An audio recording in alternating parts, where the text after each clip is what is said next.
welcome to human and time. Settle in wherever you are, make yourself comfortable, and allow the modern world to grow a little quieter around you. If these slow journeys through history are a place you enjoy returning to, you can like the video and subscribe whenever you wish. For now, there is only dark water ahead, a long wooden hull beneath us, and a question that is much more practical than it first appears. You are aboard a large Viking Age warship, the kind of vessel whose surviving archaeology gives us a rare sense of scale. A ship such as Skuldelev II was around 30 meters long, built for a large crew, with 60 oars and space for perhaps 65 to 70 people. Those numbers sound impressive when written down. They feel rather different when imagined as bodies occupying the same narrow wooden world. The day has been long.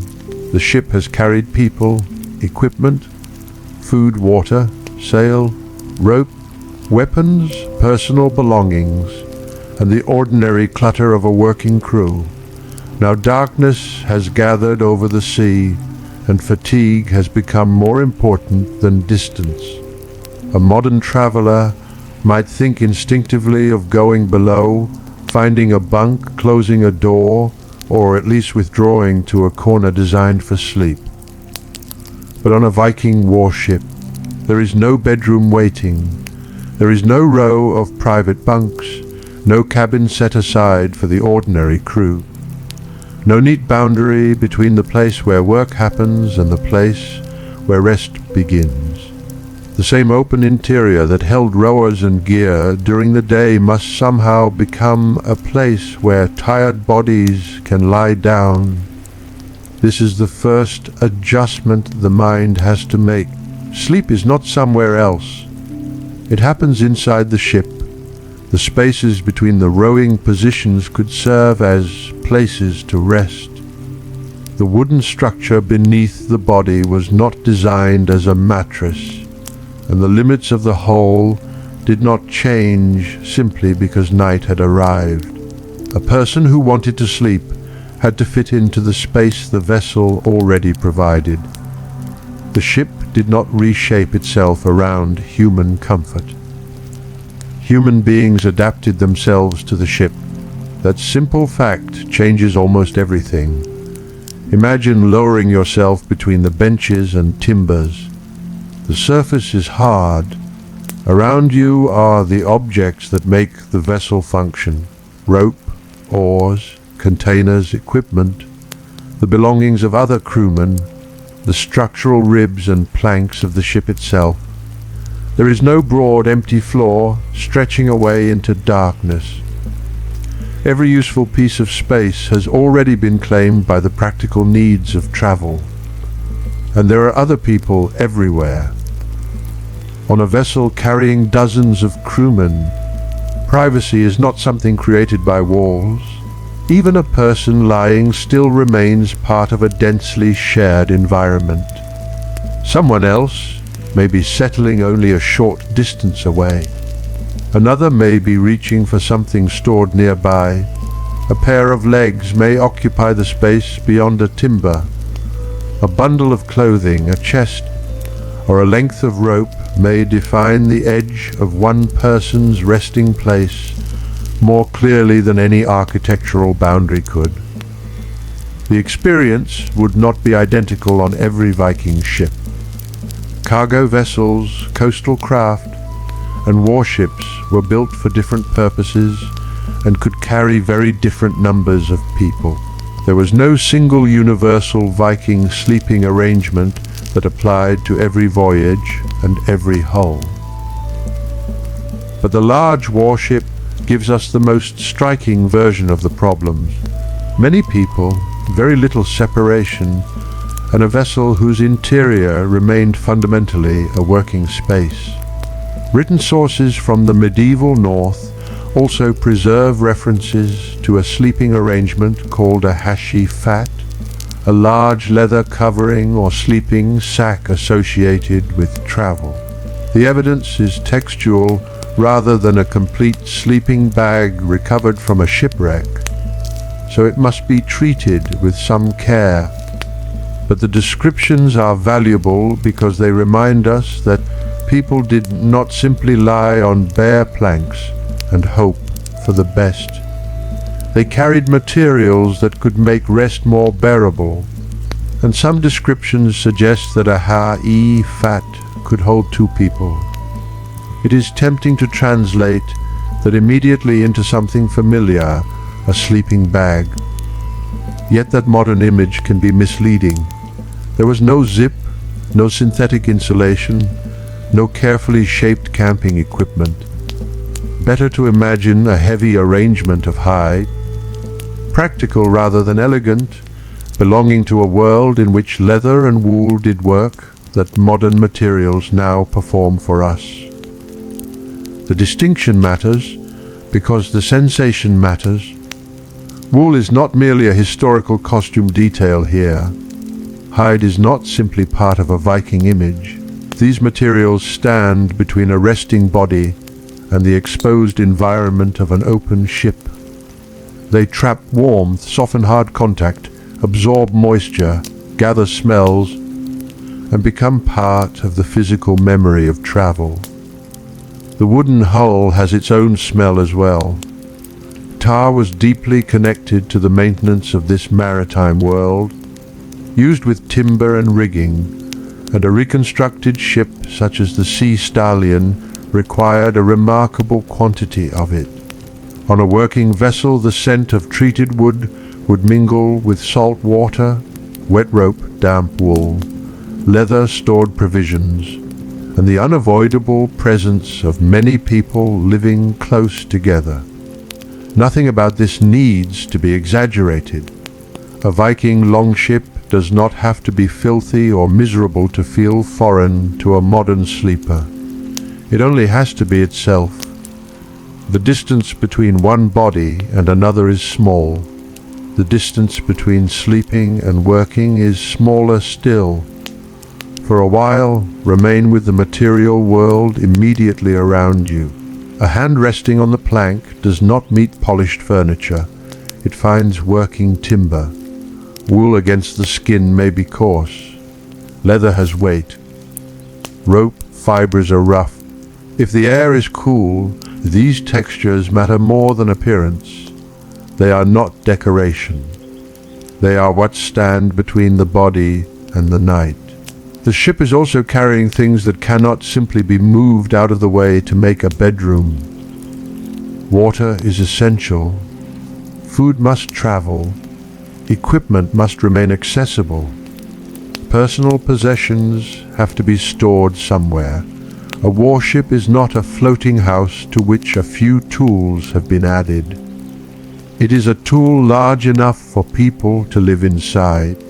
That may be the most useful way to understand it. During the day, the crew accommodates the ship's work.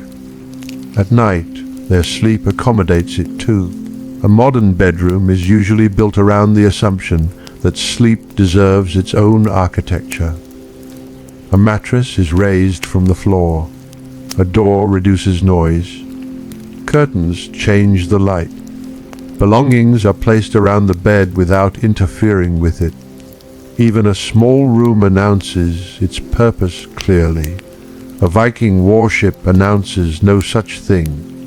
There is only available space. And so bedtime becomes an act of rearrangement rather than retreat. A person may settle where rowing activity has ended for the moment.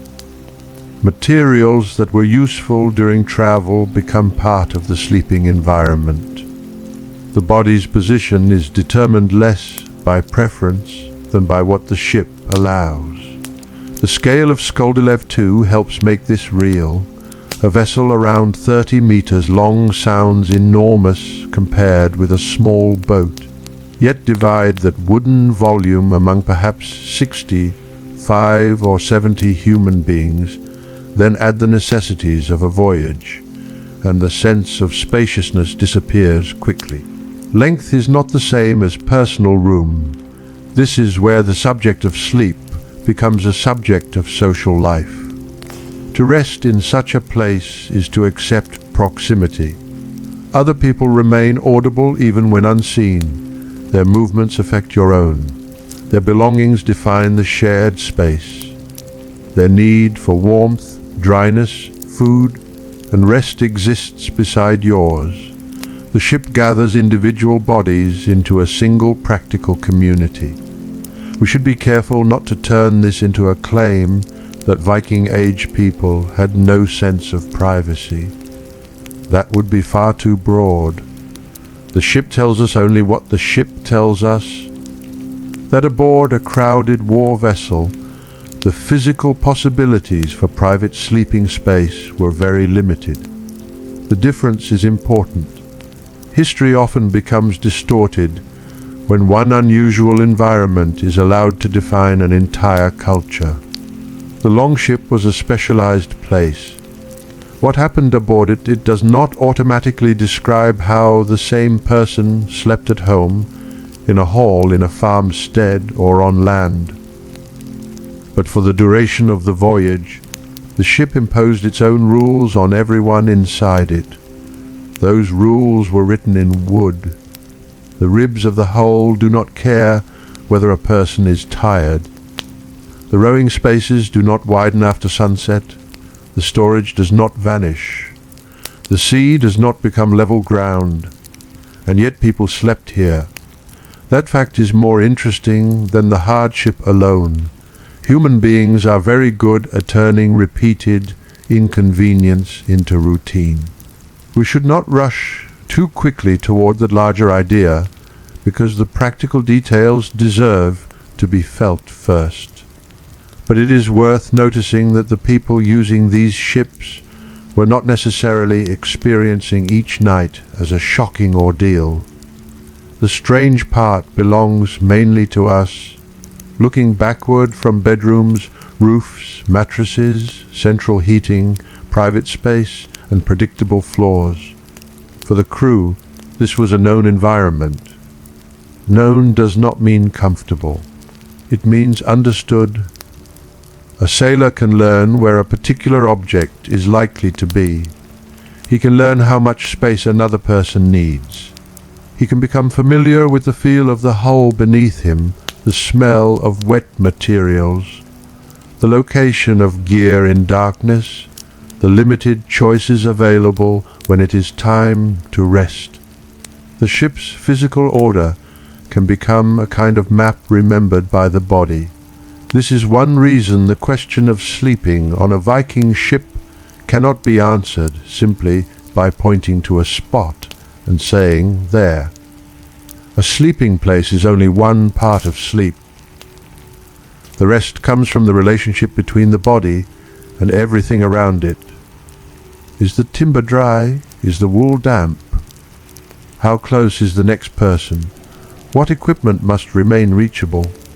What can be used as padding? How much of the body can be covered?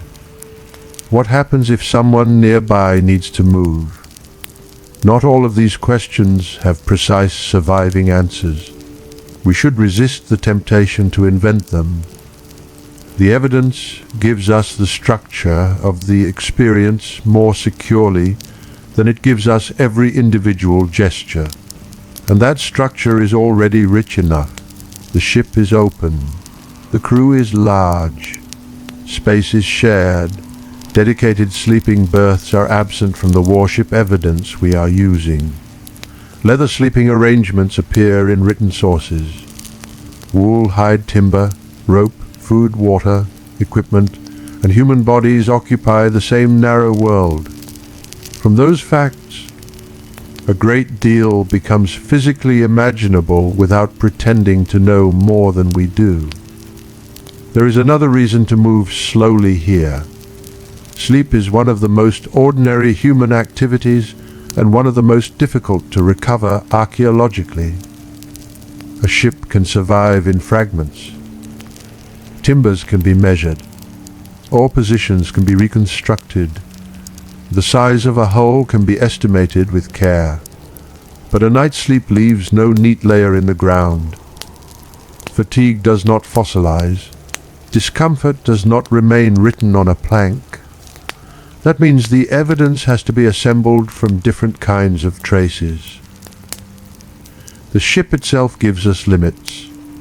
It tells us how much physical space existed where the rowing positions were, how large a crew the vessel could require, and what sort of working environment those people occupied.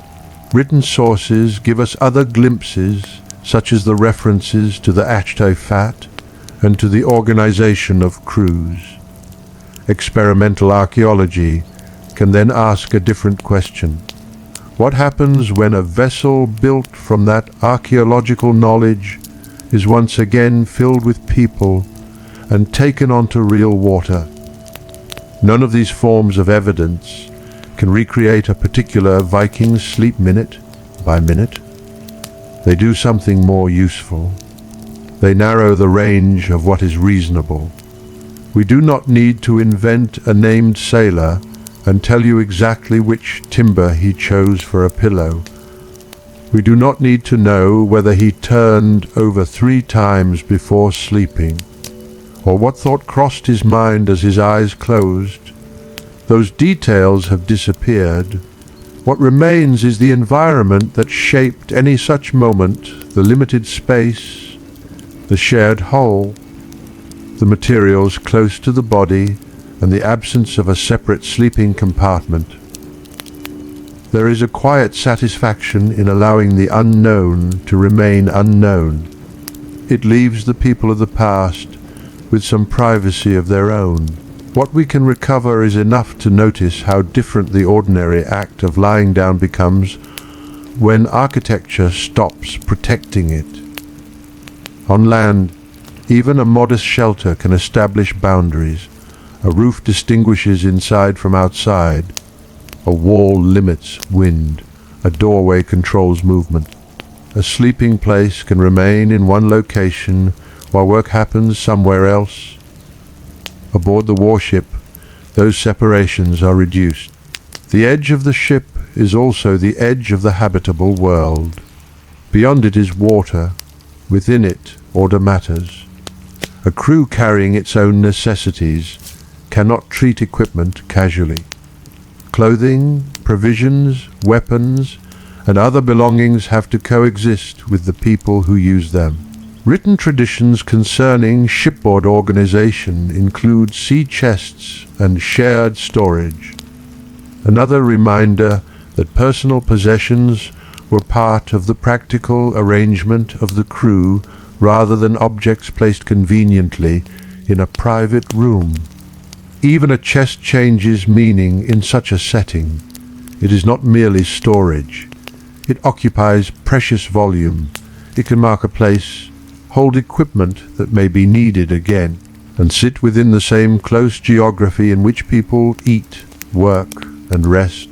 Every object has weight, and every object claims space. The human body is simply one more thing that has to fit. But unlike rope or a chest, the body becomes tired. It becomes cold. It needs to change position. It needs enough uninterrupted time to recover.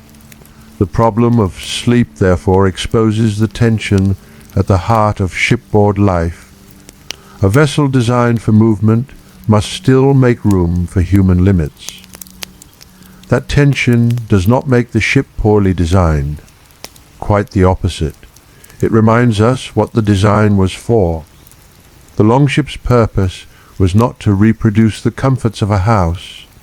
Its value lay in what it could do on water, with a crew who understood how to live within those constraints. For someone accustomed to that world, efficiency and comfort were not necessarily opposites. Comfort could be smaller and more immediate, a layer of wool that remained warm enough, a place where the body could settle without blocking necessary work, a familiar bundle within reach, a few hours when someone else carried the responsibility of staying alert. The scale of comfort changes with the world around it, and so the question is not whether the ship offered the kind of sleep we would choose. Clearly, it did not. The more useful question is how people made sleep possible inside a place that had never been designed to stop being useful. Consider warmth for a moment. On land, warmth can come from walls, roofs, enclosed rooms, fuel hearths, bedding, and stored heat.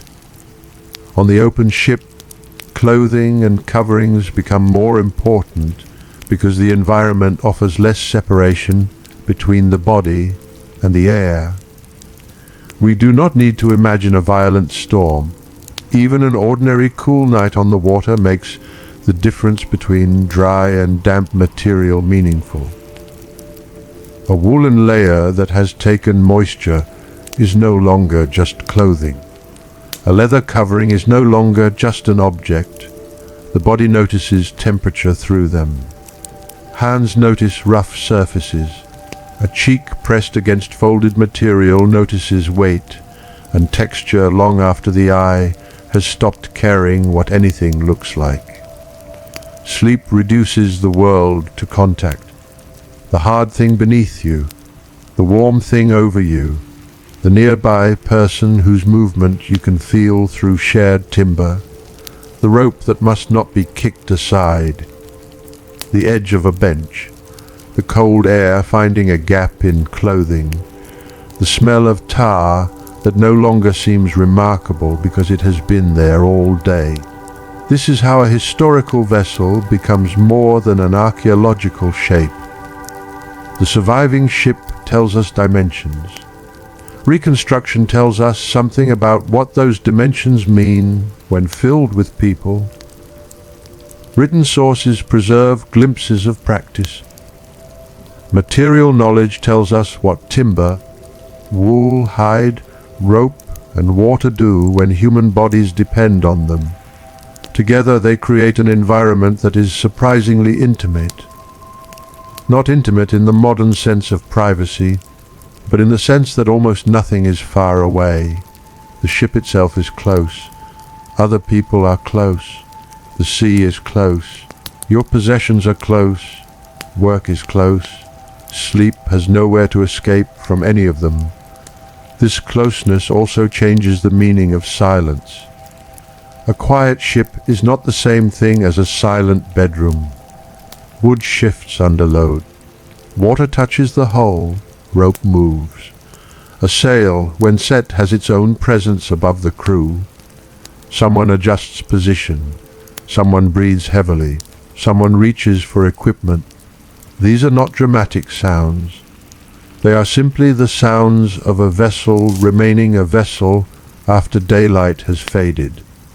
And this is where the first image of the night begins to change. At the beginning, it is easy to picture everyone lying down together as though the ship itself has gone to bed. But a working ship cannot always do that. Even when some people rest, not everyone around them necessarily does. The distinction has been beside us from the start, hidden in the very design of the vessel. A warship is built to move. Its crew exists to make that movement possible.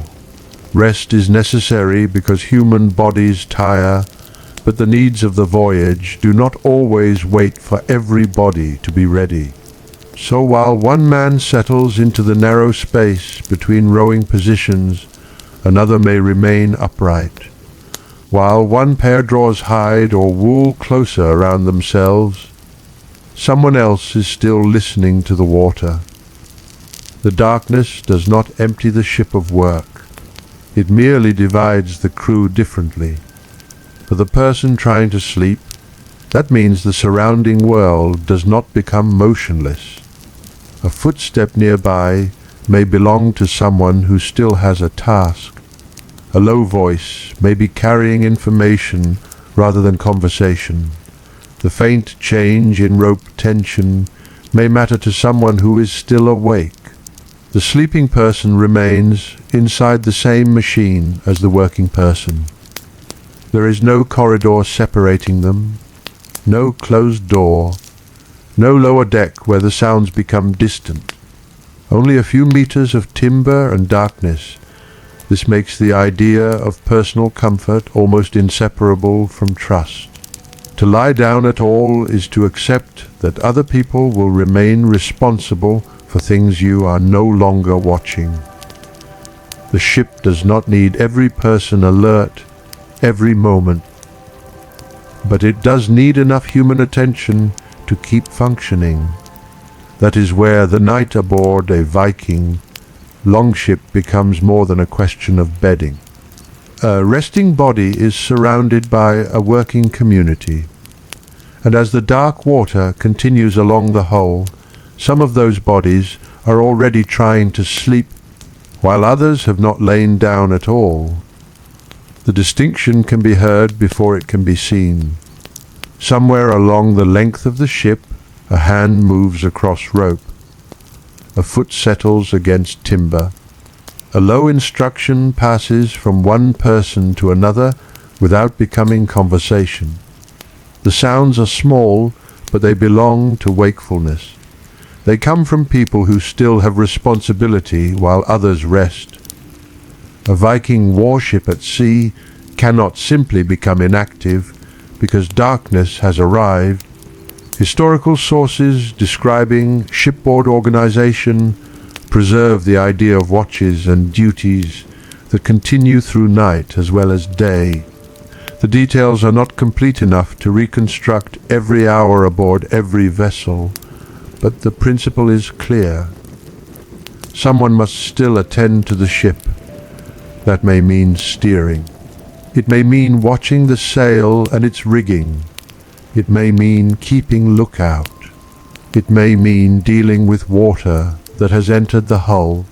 The exact combination depends on the circumstances, the vessel, and what the sea is doing, but none of these tasks can be abandoned merely because part of the crew is tired.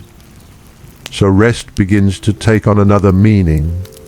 It is not simply the absence of work. It is a temporary release from work because someone else has taken your place. This is where a crowded ship becomes a social system rather than merely a crowded object. The same proximity that limits privacy also makes shared responsibility possible. One person can lie down because another remains upright. One pair of hands can loosen because another pair continues holding what matters. We should resist the urge to assign a modern schedule to this arrangement. Experimental voyages aboard reconstructed Viking ships have sometimes used organized rotations, including 4-hour periods of duty and rest. Those modern systems are extremely useful for understanding what continuous sailing demands from human beings. But they do not prove that a crew in the 11th century followed the same 4-hour pattern. The surviving evidence does not give us a neat timetable. There is no preserved sheet telling us that a particular man slept from midnight until 4 and then took the steering oar until dawn. The existence of watches is much better supported than their exact duration. That uncertainty is important because it changes the way we imagine the night. Instead of a mechanical rhythm imposed from outside, we are left with a more flexible truth. Rest had to be fitted around the needs of the voyage, and those needs could change. The wind could strengthen, the wind could weaken. The coastline could become more difficult to read. The ship could be moving through water that demanded closer attention. A sail that had been working well could need adjustment. A lookout could become more important as the vessel approached land.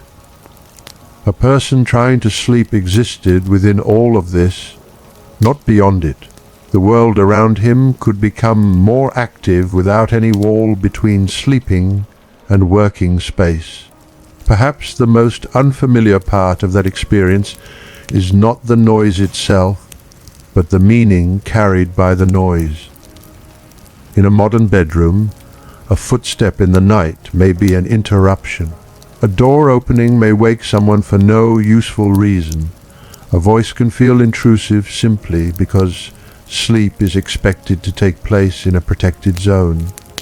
Here, every sound may belong to the continued functioning of the vessel. The creak of worked timber is not decorative atmosphere. It is the sound of a structure under load. The movement of rope is part of a system that connects human hands to sail. Water along the hull is the sound of distance being crossed. A voice from farther forward may be carrying observation toward the people controlling the ship. Even when the words themselves cannot be made out, their purpose changes the quality of the night. The ship is not restless. It is occupied. The sleeping crewman lies inside a place that is still being managed. This becomes especially clear when we consider the lookout. On coastal routes, recognizing landmarks mattered. In the surviving traditions used to understand Viking Age seamanship, lookout duties appear as a practical part of navigation and shipboard organization. A person watching from the forward part of the vessel could observe what lay ahead and communicate information along the ship. In daylight, that might mean shapes of land, changes in coastline or other visible features. At night the world narrows. Details disappear first. Distances become harder to judge. Land may exist as a darker shape against darkness. The sea itself can reveal less to the eye, forcing greater dependence on familiarity, memory, sound, wind, and the limited visual information that remains.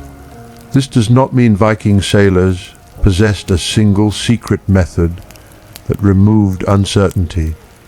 Modern popular images sometimes compress navigation into one dramatic object, a special stone, a special compass, a mysterious instrument that makes the ocean suddenly readable. The evidence is not so simple. Some proposed Viking Age navigation instruments remain debated. What we can support more confidently is a broader maritime skill, attention to the natural and coastal world, familiarity with routes, observation of wind and swell, knowledge of landmarks where they were available, and the experience needed to combine imperfect clues. That kind of navigation is not an isolated intellectual act. It requires wakefulness. Someone has to look. Someone has to remember. Someone has to compare what is visible with what was expected. And if the vessel is moving while others sleep, that alertness becomes part of their rest as well. The person lying down does not need to perform every task, because the crew as a whole remains attentive enough to continue. This shared attention is easy to overlook when we imagine Viking ships primarily as symbols of warfare. The longship has become one of the most recognizable silhouettes in European history: narrow hull, rising ends, oars, square sail. In popular memory, it often appears at the dramatic moment of arrival. But arrival is only one instant in a voyage. Before a ship reaches another shore, people have to operate it for hour after hour. They have to manage boredom as well as difficulty, routine as well as change, darkness as well as daylight. They have to become tired and still keep the vessel useful. The ability to sleep is part of that seamanship, not glamorous, not heroic, necessary. A crew that cannot rest cannot remain effective indefinitely. The body demands its share of the voyage, whether history chooses to remember that share or not. This is one reason experimental archaeology is so valuable here. When a full-scale reconstruction such as the Sea Stallion is placed back on open water, questions that look minor in a museum become immediate. Where can people sit? Where can people lie down? How quickly can they move if needed? What can still be reached when others are resting? How much sleep can a crew obtain while a ship remains underway? Modern crews bring modern safety equipment, modern knowledge, and modern operating rules, so their experience is not a direct recreation of Viking life. But the wooden geometry is informative. Human bodies still require space. Fatigue still accumulates. The ship still needs attention. There is an important boundary here between experiment and history. The reconstructed ship can be sailed today with equipment that no Viking crew possessed. Modern crews may have radios, navigation electronics, artificial lights, and safety procedures required by the world in which they sail. None of that belongs in an 11th century night. It cannot be allowed to creep backward into the picture simply because a reconstruction carries it. What the experiment preserves more faithfully is the problem created by the hull itself. A long, open vessel still gives people no hidden room in which fatigue can be separated from operation. A person resting near a working crew still hears movement. Someone responsible for the vessel still has to communicate. If the resting crew must be able to return quickly to useful activity, the arrangement of bodies and equipment matters. Modern Sea Stallion crews have even treated sleep at sea differently from sleep ashore, sometimes avoiding the kind of enclosed modern sleeping bag that would make it slower to rise and respond, and instead using woolen blankets while remaining dressed. That practice is modern, not proof of an identical Viking rule. Yet the reason behind it exposes a constraint that belongs to the vessel itself. Rest cannot make a sailor unavailable for too long. This distinction is useful because experimental archaeology is strongest when it reveals constraints rather than costumes. It cannot tell us exactly what one Viking crewman did on one lost night. It can show us what a 30-meter-open longship demands from any group of human beings attempting to keep it moving. Space remains limited. Communication remains necessary. Sleep remains physical, and responsibility cannot vanish. The archaeological ship and the experiment meet at that point. One gives us the form. The other allows human bodies to test what that form permits. A reconstructed longship makes one thing especially difficult to ignore. There is no magical moment when the working environment disappears. If the vessel is sailing through the night, the work and the sleep must coexist. There is also no reason to imagine that every night at sea looked the same. A good wind could encourage continued movement. In a world powered by sail, wind is opportunity. It does not arrive according to a household schedule. If useful conditions come late, waiting for daylight may mean losing them. This is where modern timekeeping can quietly mislead us. We often organize movement around clocks.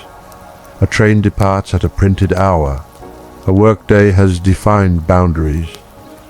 A person can decide that night belongs to sleep because artificial light engines, forecasts, roads, and fixed timetables allow many activities to be separated from natural conditions. A sailing crew lives differently. Wind has its own schedule. Tide and weather have their own rhythms. Daylight matters, but so does the chance to move. If conditions are favorable, the ship may continue while part of the crew rests. That does not mean Viking sailors always sailed through every night. They did not.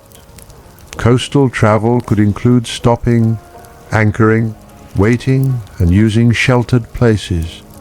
Dangerous waters could make caution more sensible than speed. The rhythm of travel depended on circumstances, but this very variability deepens the experience of sleep. There is no universal bedtime built into the voyage. One night may offer more stillness, another may offer useful wind. One stretch of coast may be familiar enough to continue. Another may demand patience. A person does not simply ask whether he is tired. He sleeps when the working life of the ship allows sleep to become practical. This is not the same as saying he lies awake in constant tension. The opposite may often be closer to the lived reality of experienced crews. Repeated tasks can become ordinary. Familiar sounds can recede. The presence of wakeful companions can make it possible to stop attending to everything personally. The ship may remain active while the individual becomes less so. That division between collective vigilance and individual rest is one of the most human parts of the vessel. Consider the steering position. A ship moving under sail still needs direction. The person responsible for steering cannot simply release that responsibility because the rest of the crew has settled down. Someone remains connected to the changing movement of water and vessel through the steering gear, making small corrections that may barely register to someone lying farther forward. The sleeper does not need to know each correction. He feels only the result. The wooden world beneath him continues in a generally coherent direction. There is trust hidden in that continuity, not abstract trust spoken aloud, but practical trust created by competence. The person at rest depends upon the person awake to notice what matters. The person awake depends on others to rest now so they can be useful later. A working crew alternates burden. That exchange may be more important to sleep than any particular blanket. It also helps explain why the sounds of the ship need not all be enemies of sleep. Some are evidence that duties are being carried out. A rope moves because someone is tending it. A low call passes along the hull because information is being shared. A step crosses a plank because a person is going where he is needed. The body that has finally become still can let those sounds belong to someone else for a while. How long that while lasted in any particular Viking Age crew is something we cannot recover with confidence. The uncertainty should remain. We know too little to reconstruct exact shifts, exact waking times, or exact nightly routines across Viking shipping. Vessels differed, voyages differed, crews differed, conditions differed. Later texts can illuminate organization, but they cannot turn the entire Viking maritime world into a single clockwork schedule. What we can understand is the constraint. Continuous movement requires continuous attention. Continuous attention requires division of labor. Division of labor creates periods in which some people work while others recover. That is enough to shape the night. Above the resting crew, the square sail forms one of the largest moving surfaces in their world. When filled with useful wind, it converts air into travel. That sounds almost too simple until one remembers what it means for the people beneath it. The wind that cools the face is also moving the ship. The fabric and rigging above are not scenery. They are the reason a crew can cover distance without every oar moving continuously. Sail can reduce one kind of labor while creating another set of responsibilities. It has to be managed. Its behavior has to be watched. Rope must remain organized. Changes in wind have consequences, and wind can alter the quality of sleep without touching the sleeper directly. A change in pressure on the sail can change the vessel's motion. A different heading can change how water meets the hull. An adjustment made by a wakeful crew can alter the noises carried through timber. The sleeper experiences decisions he did not make. This is another feature of shared life. At sea, one person's environment is constantly being shaped by other people's work. There is very little isolation. Even the person attempting to withdraw into sleep remains connected to the group through the vessel itself. Timber carries movement. Rope carries force. Voices carry information. The whole carries everyone. In that sense, the ship is not simply a platform beneath a collection of individuals. It binds their actions together. A mistake in one place can matter elsewhere. Competence in one place allows rest elsewhere. This interdependence is one of the reasons it would be misleading to focus only on how uncomfortable the sleeping surface was. Hard timber is obvious. Crowding is obvious, but discomfort alone does not explain how people actually lived aboard. Organization does. A place that looks impossible when imagined as 60 separate people becomes more understandable when imagined as a crew. The crew has roles. It has repeated tasks. It has expectations. It has people awake while others are not. It can distribute attention across time. This does not make the ship comfortable in a modern sense. It makes the ship workable, and workability is what allows sleep to exist inside it. The same principle applies to another necessary task, keeping unwanted water from accumulating in the vessel. Historical descriptions of crew responsibilities include removing water from the ship. Even without imagining severe weather, that responsibility reveals something important. Water inside the hull can create work that does not respect sleeping hours.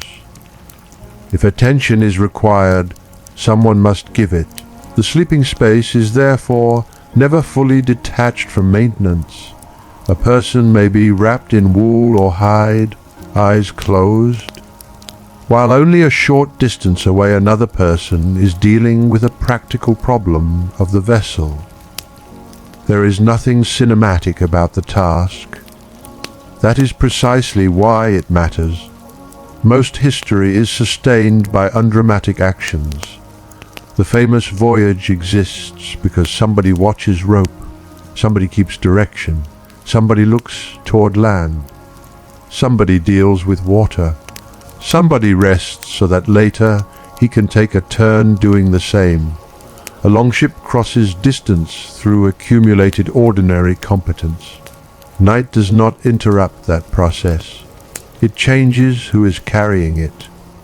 As the hours pass, darkness itself may become less important than familiarity.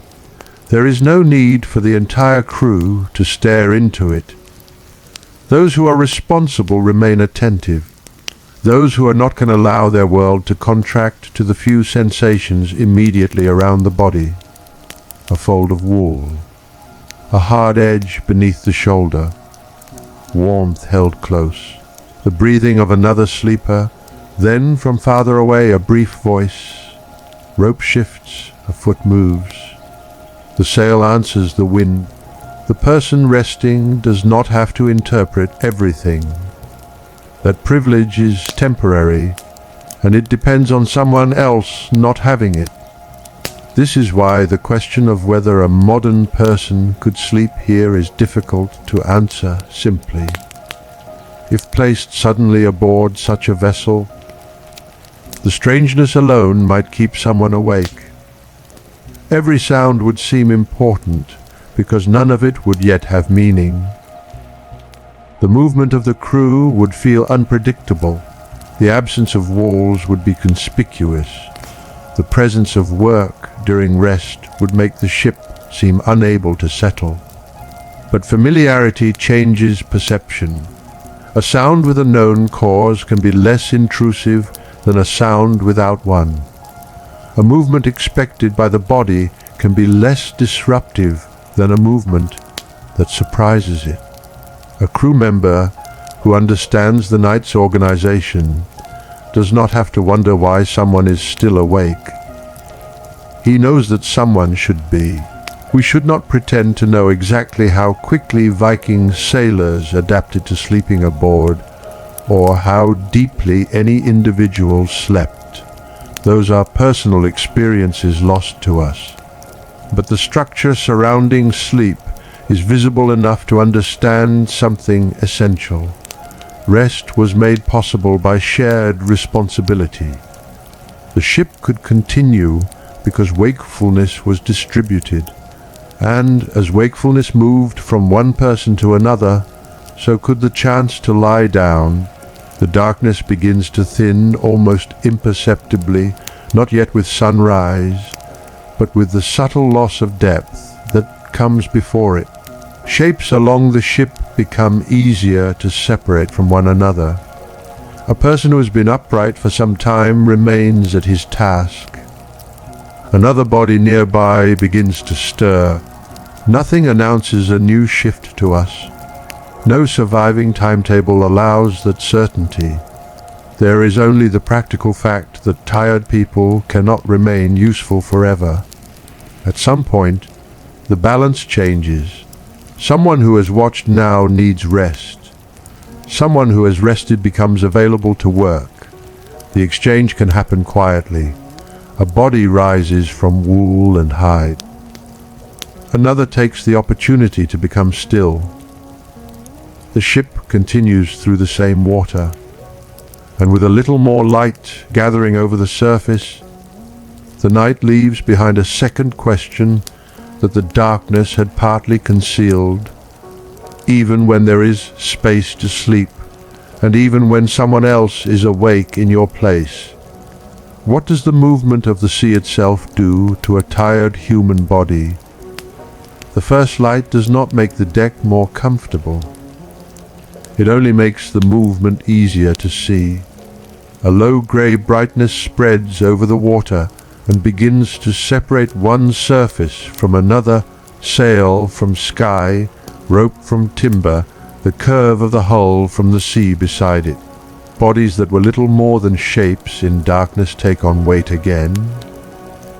Wool has texture. Wood shows dampness. A face turned toward the open air is no longer hidden. The ship has been moving for hours. That fact now becomes physical in a different way. During the night, movement could be absorbed into darkness. A person lying down might feel the hull lift and settle without seeing what caused it. With more light, the sea becomes visible as the source of each change. The surface rises in one place and falls in another, the vessel answers. The body follows. This is where sleep aboard a Viking longship becomes less a question of space and more a question of physiology. A place to lie down may exist. Rest may be possible because someone else is awake, but the sea still moves the bed. There is no effort required from the ocean to do this. No storm is necessary. An open vessel responds naturally to the water beneath it. A tired person settling onto timber is not lying on stable ground with occasional disturbance. He is resting inside an object whose normal condition is movement. That difference matters because the human body notices movement even when the mind wants to stop noticing everything else. A shoulder meets hard wood. The pressure remains in the same place until the body shifts. A hip finds an edge that would be easy to avoid on a broad sleeping surface, but is harder to escape within a narrow arrangement. Wool or hide may soften contact, but it cannot turn the structure of the ship into a mattress. Then the hull changes angle, not dramatically, just enough. A body that had relaxed must make a small correction. Muscles that wanted to become passive remain slightly involved. The head changes position. A hand braces without fully waking.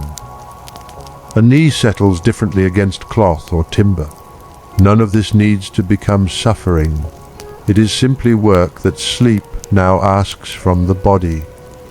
The Sea Stallion experiments are useful here because modern crews aboard a full-scale reconstruction have described exactly the kinds of conditions that make rest difficult movement.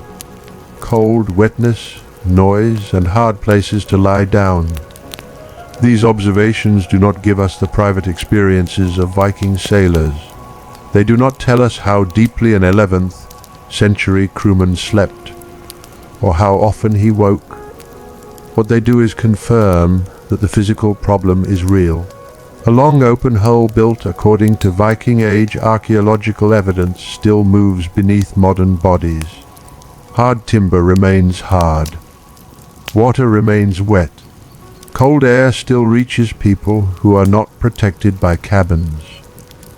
Human balance and fatigue have not changed enough to make those constraints irrelevant.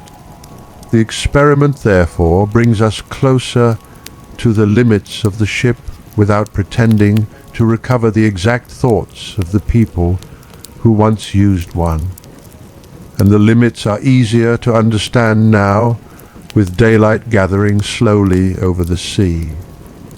The person who has rested for a while may wake, not because anything dramatic has happened, but because the body has had enough of one position. Perhaps warmth has shifted. Perhaps clothing has gathered dampness. Perhaps another movement of the hull has brought a shoulder against timber again. Sleep at sea can be interrupted by ordinary things. That ordinariness is important. If we imagine only storms, we misunderstand the basic difficulty. A violent sea would obviously make rest harder, but even moderate movement changes the experience of lying still. The body is always negotiating with a surface that is not truly still. And then there is water. An open Viking warship offers little of the separation between human life and weather that modern vessels can provide. There is no enclosed sleeping deck below, no sealed cabin, no dry corridor between the place where sea spray arrives and the place where a tired person rests. The distinction between outside and inside is thin. The hull keeps the sea from simply surrounding the crew, but the upper world remains exposed. Spray can cross the side. Rain can fall directly into the working space. Damp clothing can remain damp. Water carried in on feet, equipment, rope, and wool becomes part of the environment even when conditions are not severe.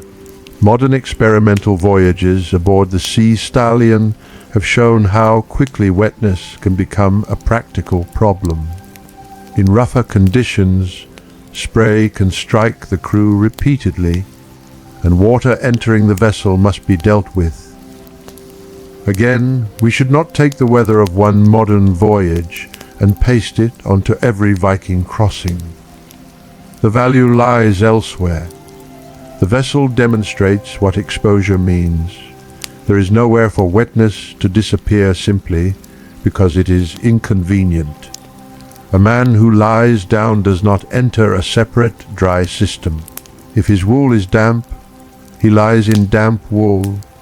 If the timber is wet, the contact beneath him changes. If spray reaches the part of the ship where people are resting, sleep and seawater meet directly.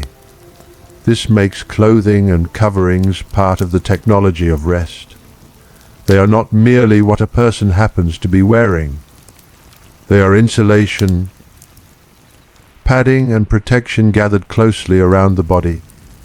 Wool is especially important in this physical world because warmth must often be preserved by what is worn or wrapped around the body rather than by the architecture around it. There is no heated cabin to compensate for cold air, No wall blocks every draft. No roof guarantees that rain remains outside. A tired sailor, therefore, carries much of his shelter with him. The sensation of that shelter changes with moisture. Dry wool and damp wool are not the same experience against skin. Hide that provides useful protection also has weight and stiffness. Fabric that has absorbed seawater or rain can become part of the body's burden when it is time to rest. And so cold aboard an open ship is not one simple number. It is air temperature, wind, dampness, exposure, and inactivity acting together. A person at work generates heat through movement. Rowing, handling sail, moving equipment, and keeping balance all ask something from the muscles. A person who lies down gives up much of that activity just when the body wants to become comfortable. Rest therefore creates its own vulnerability. The hands stop working, the legs become still, the body asks clothing and coverings to do more. The same wool that was merely part of dress while active becomes the boundary between warmth and a long, cool period of stillness. There is a quiet contradiction here. The body needs sleep because work has exhausted it, but sleep removes the movement that helped keep it warm. That does not mean every night becomes a struggle against dangerous cold. We do not need that exaggeration. It means only that warmth has to be managed differently once the body stops working. A person can draw clothing closer. A covering can be arranged more carefully. Two people sharing a large hide sleeping arrangement where such textual evidence applies would occupy warmth and space differently from one person alone. The precise choices of individual sailors are lost to us. The physical logic is not. Warmth must come from materials, bodies, and whatever protection the vessel or temporary shelter can provide. The sea keeps no hearth beside the sleeper. That absence becomes more noticeable as the hours of movement accumulate.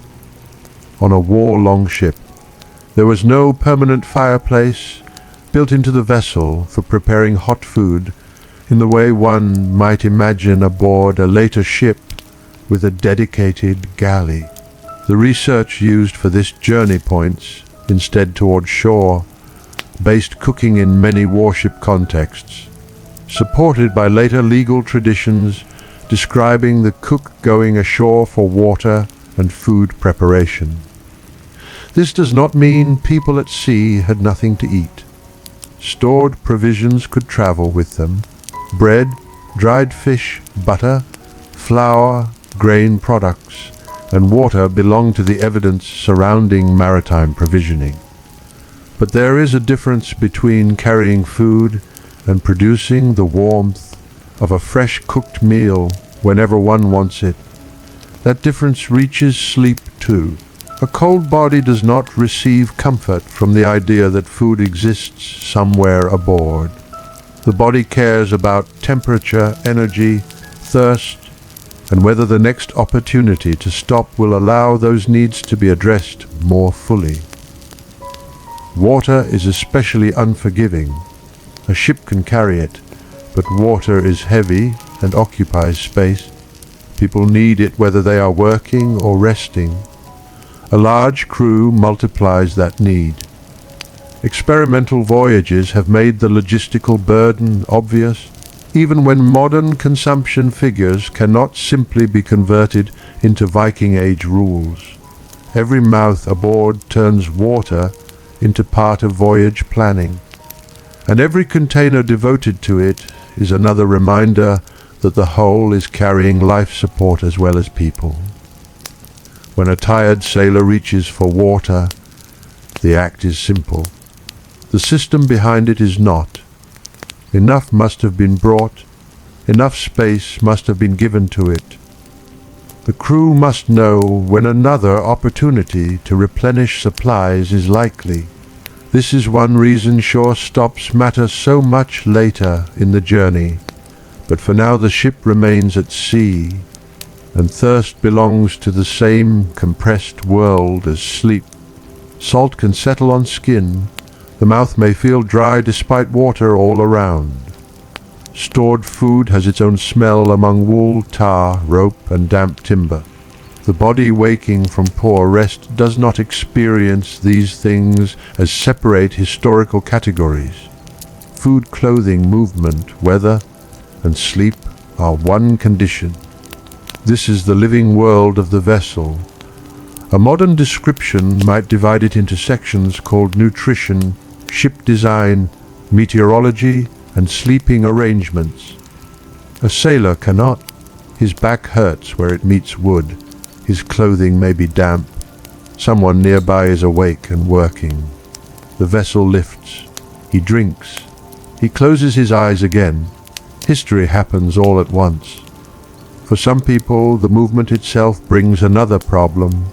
Seasickness is easy to turn into comedy or spectacle, especially when speaking about people on an open boat. There is no need.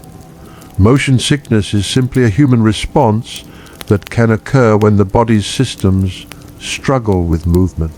Modern Sea Stallion voyages have shown that even people who volunteer to sail a reconstructed longship can become seasick, sometimes in significant numbers under difficult conditions.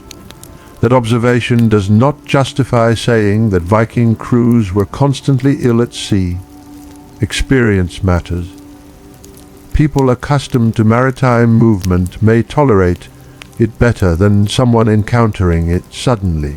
A sailor who has spent years around ships is not equivalent to a modern visitor stepping aboard for the first time. Still, familiarity does not erase human physiology. The possibility remains part of the environment, and for sleep, seasickness changes everything. A body that is already tired may find lying down either helpful or uncomfortable depending on the motion. Appetite can change. Smells that were merely strong before may become unpleasant. The close presence of many other people matters in a new way.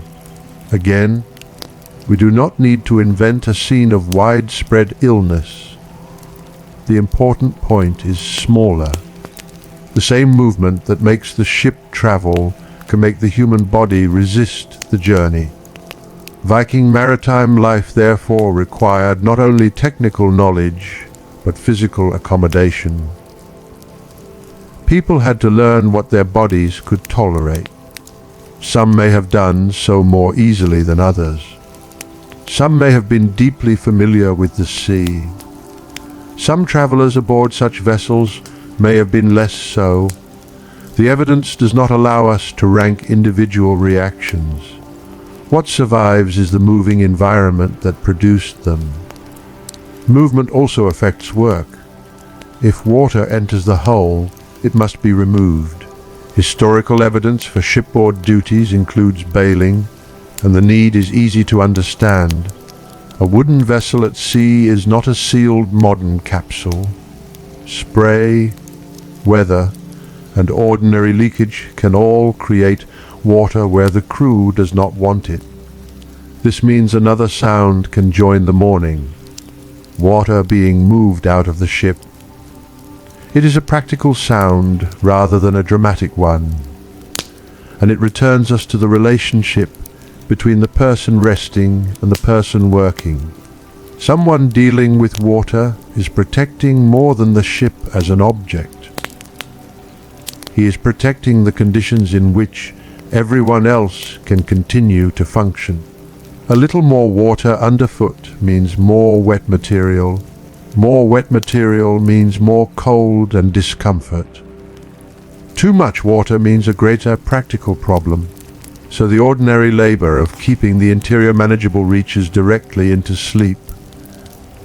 The person lying down may not be the one bailing now. Later, he may be. That is how the burden circulates. The ship makes specialists of no one for very long when enough hands are required. The details of exact duty assignment remain uncertain, but the larger truth is clear maintenance and rest exist side by side. One person's comfort depends on another person's work. This interdependence becomes easier to feel as daylight grows stronger. At night, crew members were mostly voices, movements, and dark shapes. Now faces become visible. A person who has slept poorly carries the evidence quietly. Eyes remain heavy. Movements are slower until work begins to warm the body again. Someone who has been awake may use the first chance available to settle into a place another person has just left. There is no ceremonial change from night to day. The ship simply continues. That continuity makes modern labels such as bedtime and morning feel less exact. For people ashore, dawn may mark the beginning of work. For a crew that has been sailing through darkness, dawn may arrive in the middle of an already active cycle. Some people have worked. Some have slept. Some may have done both in fragments. The sun does not reset everyone together. This is one reason fragmented rest is such an important possibility in understanding life aboard, even though the exact historical pattern cannot be reconstructed. A vessel that must remain operated creates conditions in which sleep can be distributed rather than shared by everyone at once, and distributed sleep changes how fatigue moves through a group. It does not disappear, it is managed. Experimental sailors have described reaching the end of long stretches at sea with sleep and dry clothing becoming immediate priorities. That is hardly surprising, but it is historically useful because it shows how quickly apparently small discomforts accumulate. One damp hour is manageable. One awkward position can be changed. One interruption can be ignored, but voyages are made of repetition. Movement repeated, cold repeated, work repeated, short periods of rest repeated. The body eventually keeps count even if no written source does. Fatigue is cumulative history. It cannot be excavated from the seabed, but it shapes what crews can do. This is where the central question becomes more subtle. Could someone actually sleep on a Viking longship? Yes, people did. But that answer does not mean the ship offered ideal sleep. It means human beings are capable of taking necessary rest under conditions that do not resemble a modern bedroom. Sleep here is functional before it is comfortable. Enough rest to remain useful. Enough warmth to continue. Enough water, enough food. Enough shared labor to allow one person to stop while another continues. The word enough may matter more than the word comfortable. A maritime working life depends on thresholds. The ship does not have to become pleasant in every way. It has to remain workable. The crew does not have to feel perfectly rested. It has to remain capable. This is not a romantic celebration of hardship. It is a practical description of how human systems survive limited conditions. Comfort can exist within those limits, but it takes a different form. A dry piece of wool may feel luxurious after hours of spray. A position that does not press against a hard edge may feel generous. A few uninterrupted hours may feel deeper because interruption had been expected. A drink of water can matter more than decoration ever could. Human needs become very clear when space is small. The larger world contracts. Sleep, warmth, thirst, hunger, balance. The sea strips life down to immediate negotiations, and yet the vessel is not isolated from geography. Eventually, these negotiations point toward land. Not because every voyage must end quickly, and not because Viking sailors were incapable of long open water passages. They were not. Ships of the Viking Age connected shores across the North Sea, the Baltic, and the North Atlantic. But even strong seafaring traditions benefit from places where movement can stop. Natural harbors, protected water, anchorages, shorelines where supplies can be renewed, places where food can be prepared more easily, places where bodies can rest without the ground shifting beneath them. Recent work on Viking Age maritime routes has emphasized the importance of intermediate havens in understanding how long distance travel could be organized through stages rather than imagined only as one uninterrupted leap from departure to destination. That larger pattern begins to matter now. The body aboard the longship has been teaching us why. A haven is not merely a dot on a rote. For a tired crew, it is a change in physics. The vessel may still float. The water may still move. But protection from open conditions changes the relationship between hull, wind, and body. If the crew can go ashore, the difference becomes greater still. The land does something so ordinary that it is almost impossible to appreciate until one has spent enough time afloat. It stays where it is. The thought is simple, but the body understands it before the mind does. A person stepping onto stable ground after long motion can feel that stability as a physical fact. No rowing bench beneath the shoulder. No hull answering every change in water. No need for the body to make constant small corrections, simply to remain comfortably at rest. The contrast has been waiting inside every hour at sea.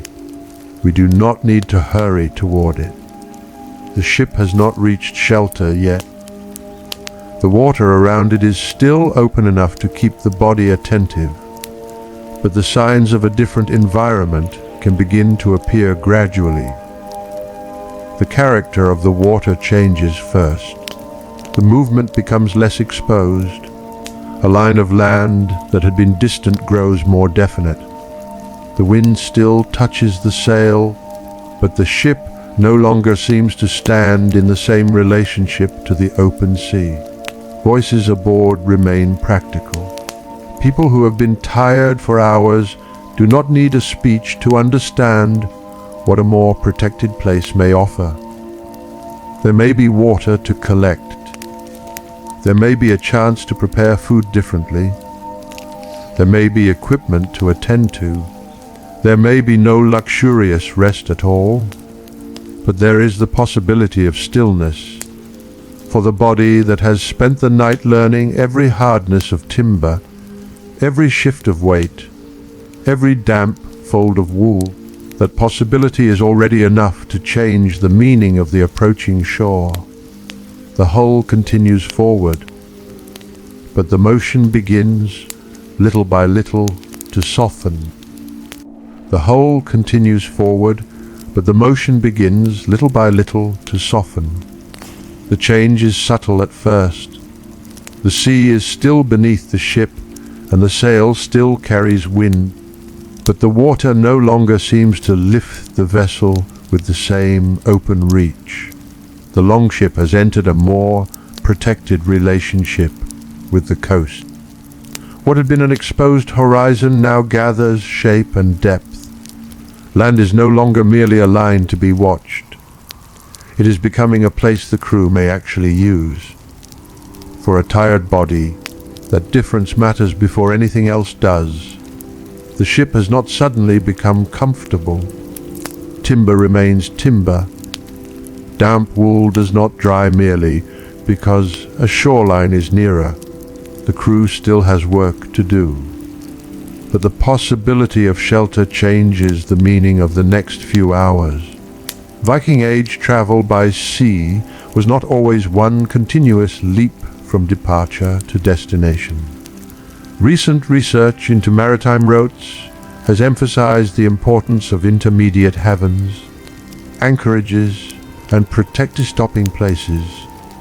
The idea is simple enough. A long voyage can be made more practical when it is broken into stages, each one shaped by weather, coastline, supplies, and the condition of the people aboard. That pattern helps us understand sleep. A haven is not merely a place where a ship pauses. It is a place where the body may finally stop negotiating with open water. As the vessel reaches more sheltered water, movement becomes less insistent. The ship may still rise and settle, but the body no longer has to respond to every large emotion from the open sea. For someone who has spent hours sleeping in fragments, this can feel like a change in the structure of the world itself. The first relief is not luxury, it is stability.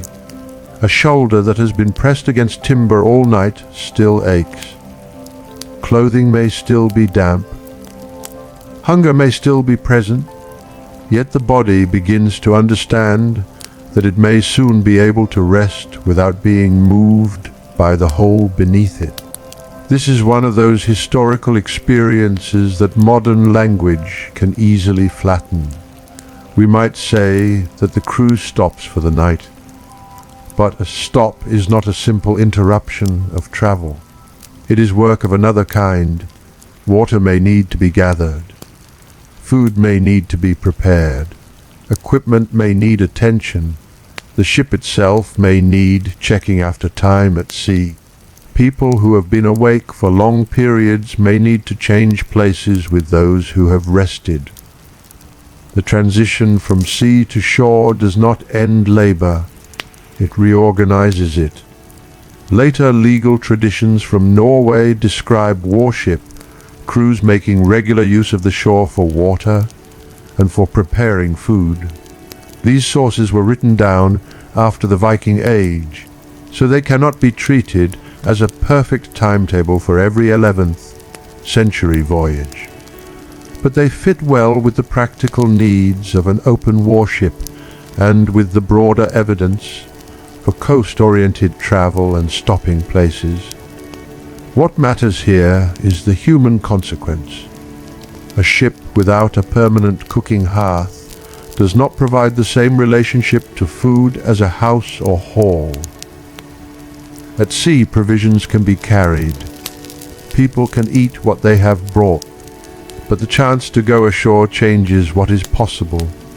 Fire becomes easier, water can be renewed, food preparation can become less constrained, warmth can be gathered around something other than clothing and body heat. The smell of the environment changes with it. For hours, the dominant world has been tar, damp wool, salt, rope, wood, and stored provisions. Near shore, another set of materials begins to return earth, vegetation where the local landscape allows it, smoke, and food warmed rather than merely carried. These are not poetic additions. They are evidence of a different mode of living. The ship compresses life into a narrow wooden space. Shore expands it. Even when the crew remains close together, they are no longer confined by the same ribs and benches. A person can step away from the exact geometry of the hull. He can stretch on ground that does not tilt. He can place weight without compensating for movement. The body notices this immediately. Imagine lying down after many hours at sea and discovering that the surface beneath you does nothing. It does not rise. It does not roll. It does not shift because another wave has reached the side of the vessel. At first, stillness may almost feel like a sensation of its own.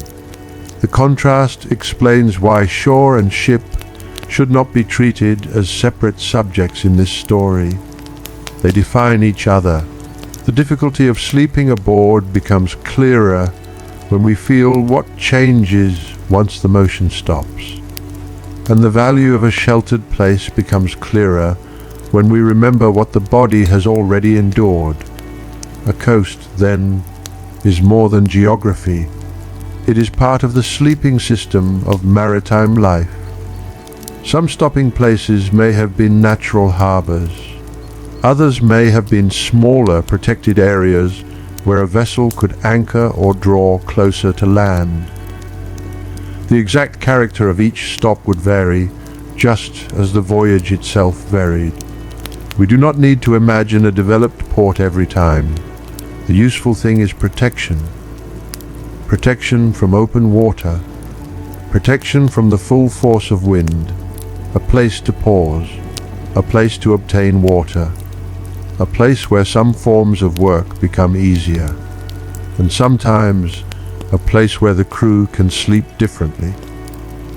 The evidence for shelter deserves the same care as the evidence for sleeping arrangements aboard ship. Viking Age ship burials such as Oseberg and Gokstad have produced equipment associated with tents. These finds matter because they show that portable shelter systems belong to the material world of the period. But burial evidence must be handled with restraint. An object placed in a ship grave does not automatically tell us how every crew used it on every voyage. The context is different. A burial is not a travel log.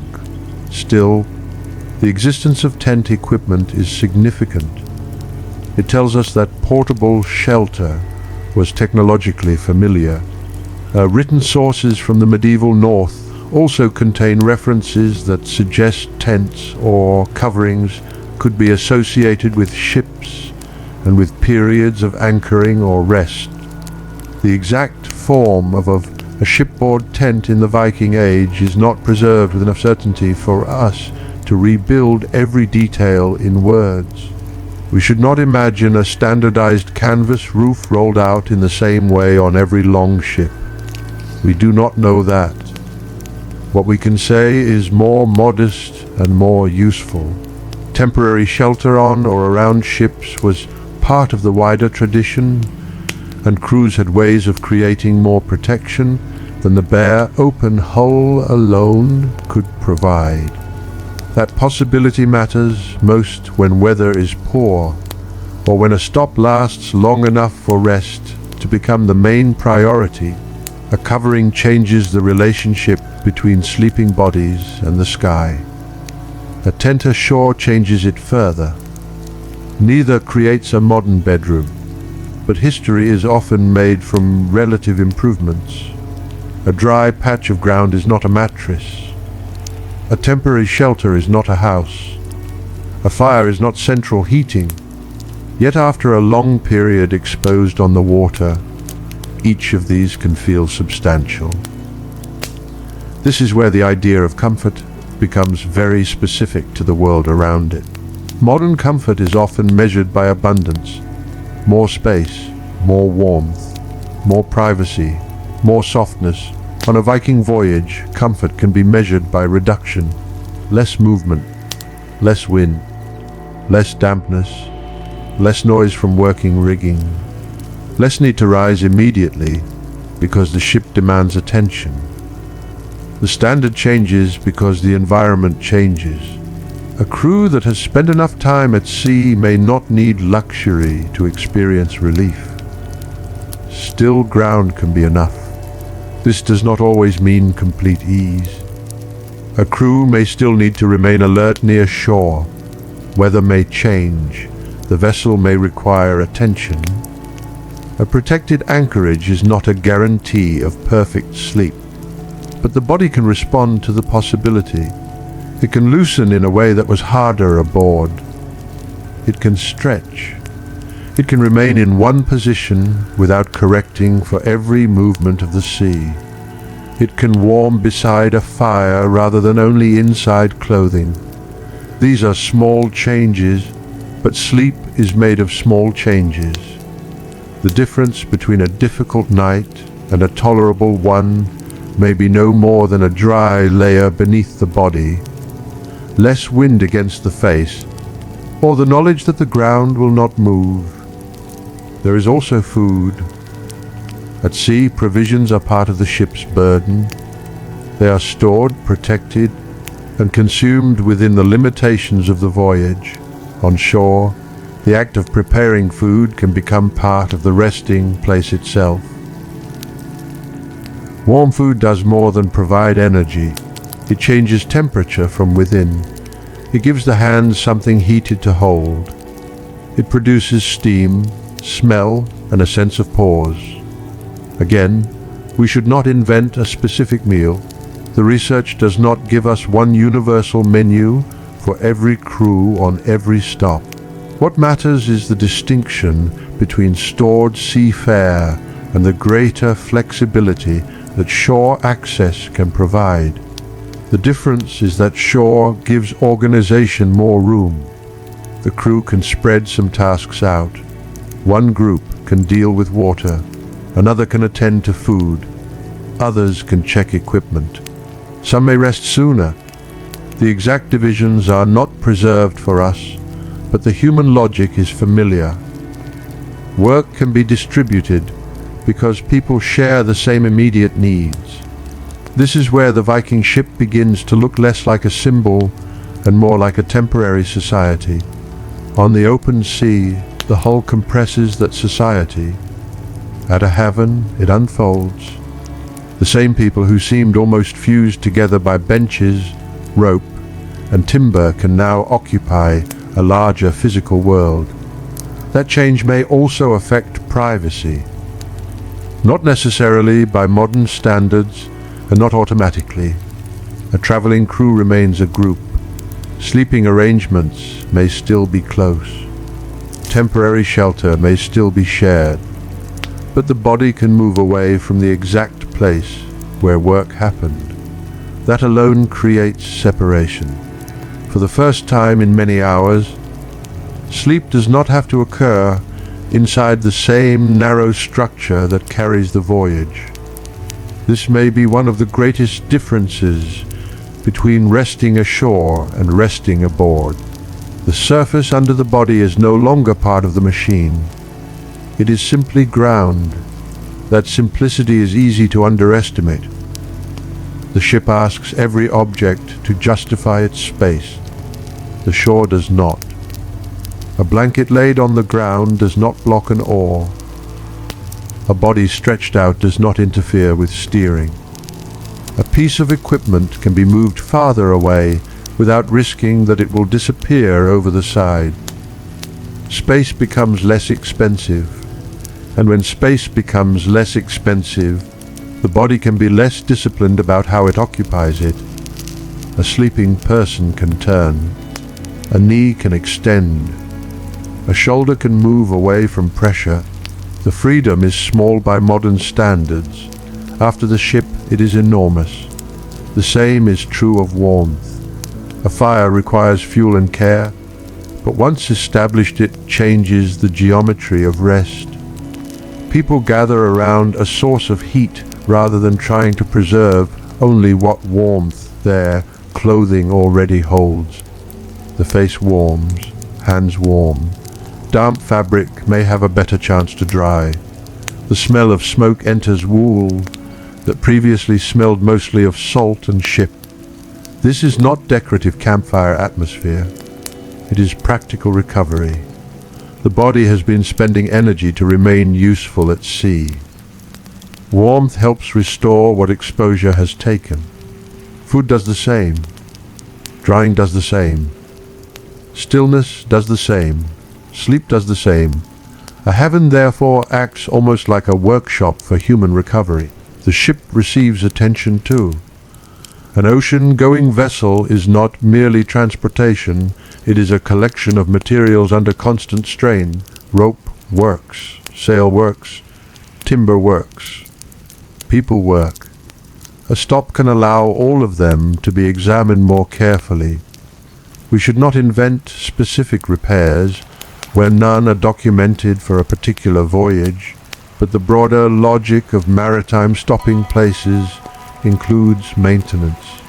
A vessel that travels in stages has opportunities to address small problems before they become larger ones. That practicality is part of why intermediate havens matter historically. The voyage is not just a line drawn across a map. It is a sequence of human and material needs being met often enough for movement to continue. Water, food, rest, shelter, maintenance, weather, navigation. Each stage depends on the last and prepares for the next. This is one reason the image of Vikings launching into an empty sea and simply enduring until they reach a distant shore can be misleading. Open, water passages were real. North Atlantic travel was real. But seafaring knowledge also includes knowing when not to remain exposed longer than necessary. Skill is not measured only by the ability to push forward. Sometimes skill is knowing where to stop. That quiet truth fits the world of sleep particularly well. A sailor who rests at the right time is not failing to travel. He is preserving the ability to travel again. The same crew that made use of favorable wind during the night may now use shelter during a calmer interval. Neither choice contradicts the other. Both respond to conditions, and conditions are what organize life. The sun may be higher now, though its warmth is not something we need to exaggerate. The important change is that the crew is no longer trapped in the same relationship to the sea. A person who had slept poorly aboard may now sit on stable ground and discover fatigue more fully. At sea, work can hide tiredness. A task gives the body direction. Movement keeps muscles active. Cold keeps attention sharp. Once ashore, the need to continue performing may lessen, and exhaustion becomes easier to feel. That is another way stillness can be surprising. It reveals what motion had been concealing.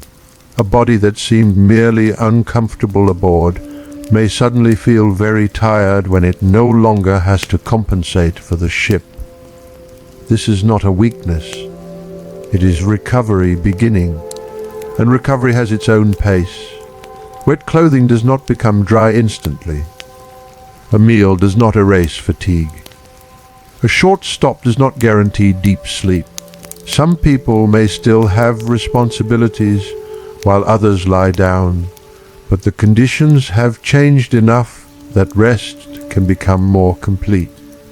The crew may also use a temporary shelter if circumstances and equipment allow. Here again, the uncertainty should remain visible. We know portable tents existed in the material world of the Viking Age, and texts suggest forms of ship-associated shelter, but exact arrangements varied and are not fully recoverable. So rather than imagining one perfect tent, it is better to imagine the principle of shelter. A barrier between body and weather, a covering that reduces exposure, a space where heat and breath are held differently, a place where the world outside becomes slightly less immediate. After the open longship, even partial enclosure changes the meaning of rest. The body no longer feels the whole sky, and with that small separation, sleep begins to resemble something closer to what land allows. The sound of the sea remains nearby. That is important. The voyage has not disappeared. The ship is still there, holding the next stage of the journey inside its hull. Oars remain where they will be needed again. Rope remains coiled or laid ready. The sail is still part of the future. Water containers will be filled. Food will be carried back. The crew may sleep on land, but they have not ceased to be a crew. The resting place is temporary. That temporariness gives the haven its character. It is not home. It is not destination. It is an interval made useful, a place where the sea releases its hold on the body without ending the journey. This is why an intermediate stop can feel so peaceful without becoming a conclusion. Nothing has been resolved, nothing needs to be. The people are simply less exposed for a while. The ship waits, the body recovers. Work becomes quieter. The practical world narrows to warmth, food, drying, water, and sleep. And in those ordinary acts, the entire maritime system becomes visible. Long-distance travel is not sustained only by bold departures. It is sustained by pauses that work. A crew can cross difficult distances because it knows how to use shelter as well as wind. It can move because it also knows how to stop. The lesson does not need to be spoken by anyone on the shore. It exists in the arrangement of things. A vessel pulled into more protected water. Containers being attended to. Food prepared. Wet material given time. Bodies lying on ground that does not move. The smell of smoke in wool. A lower sound of water against the edge of the haven. These things make the next stage possible. The hours pass without the same pressure they carried at sea. Some people sleep. Others remain occupied. The distribution of work continues, but it feels different now because the environment is no longer forcing everyone into one narrow strip of timber. Space softens the social world. Distance becomes possible. Not much. Enough. But the vessel has not changed. The same hard timber waits. The same limited sleeping spaces remain. The same open relationship to weather will return. The same shared responsibility will be required once the shoreline begins to recede. The difference is in the people. They have eaten. They have drunk. Some have slept more deeply. Clothing may be drier. Muscles have had time to loosen. The crew that returns to the ship is not physically identical to the crew that left it. Rest has done work of its own. This may be the clearest way to understand why stopping places belong inside a story about sleep. They are not detours away from the question. They are part of the answer. Sleeping aboard a Viking ship makes sense only when we remember that voyages could include rhythms of exposure and recovery, movement and stillness, open sea, and protected water. The ship was not always the whole world. Sometimes land returned, and when it did, it changed the meaning of every discomfort that had come before. The sun lowers again without hurry. The crew does not need to be imagined rushing back into the boat at a dramatic signal. Departure depends on conditions, readiness, and the needs of travel. A useful wind can become an opportunity. A change in weather can become a reason to remain. The people who understand the voyage read these conditions as part of ordinary life. Eventually, the moment comes when rest has served its purpose. Equipment returns to the hull. Water and provisions reclaim their places. The space that had briefly opened on shore contracts again into the geometry of the ship. A person stepping aboard after stable sleep can feel the difference immediately. The plank moves. The body compensates. The familiar problem returns. But now it returns to someone who knows it. The first time the hull moved beneath a resting body, every change demanded attention. After enough nights, enough stops, enough hours among rope and timber, the movement may begin to belong to the expected world. The ship leaves the shelter of the coast gradually. Behind it, the still ground remains where it was. Ahead, open water gathers again, and as the longship settles back into its working rhythm, the question is no longer only how anyone could sleep there, but how a human body and a human crew could come to treat such a strange place as normal enough to live in. The answer begins not with endurance, but with familiarity. A body that has spent enough time aboard does not meet the ship as a stranger every time it moves. The timber has patterns. The crew has routines. Objects remain where they are expected to be.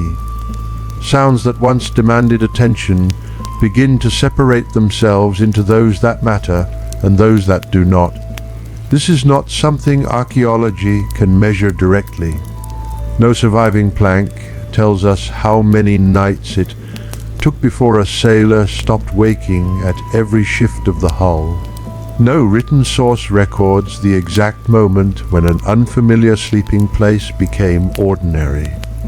But the broader structure of maritime life makes one thing clear: repeated voyages required more than courage. They required knowledge that could settle into habit. A person learns the ship with the body as much as with the mind. Where to place a foot when the hull moves. Where a rope is likely to lie. How much room another person needs. What part of the vessel can be crossed safely in dim light? Which movement of the sail means ordinary adjustment? Which call from farther along the ship belongs to routine work? The same environment that appears chaotic to an outsider can become organized for those who know it. And organization changes sleep. The first night in an unfamiliar place is often made difficult by attention. The mind notices everything because it does not yet know what can be ignored. A small sound seems important. A movement nearby has no clear meaning. The body remains slightly alert because the environment has not yet become predictable.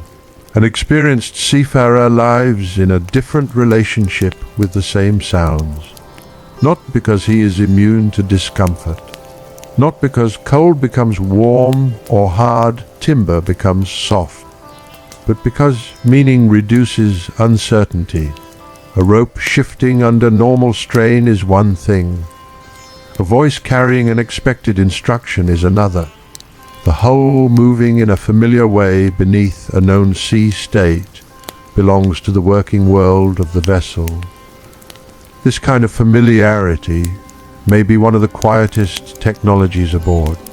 It weighs nothing, it takes no space, yet it allows a crowded ship to become more livable. The same is true of crew routine.